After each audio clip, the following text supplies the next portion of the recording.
后来明年的总统大选，有可能参选的人有民进党的赖清德、国民党的侯友宜、民众党的郭文哲，甲目前是无党籍的郭台铭。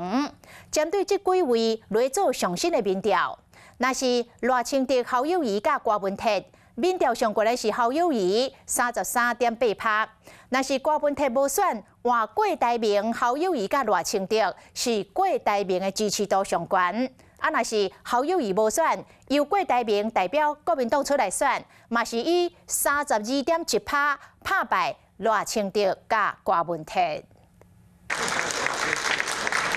像红石家欢喜颁奖，新北市长侯友宜关心市政尽全力，伊嘛真侪摆互点名爱参选2024。我现在是新北市长，我从头到尾就是把握当下，好好做事。同款4两8千金无正面来回应，不过根据上新的民调显示，两六杯乃是分别推出侯友宜、赖清德和郭文哲，侯友宜得到33.8%领先对手，但是对阵的组合，甲郭文哲换作是郭台铭，郭党的以32.2%赢过拿六，但是郭台铭代表拿军出战，得以32.1%小可赢赖清德的31.4%。能够对台湾做点事情，我也不计较任何形式只要有需要，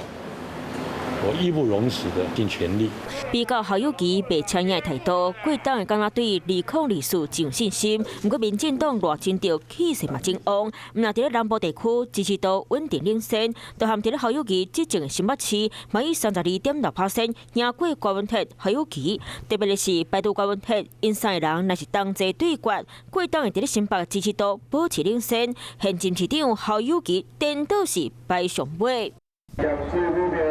2024会请上出来战，大家拢真期待徛在关山看马小摊。Hello， 大家好，我是品轩，想要跟我一起品味生活中的大小事吗？一定要赶快打开华视的 YouTube 频道，按赞订阅，并且开启小铃铛哦。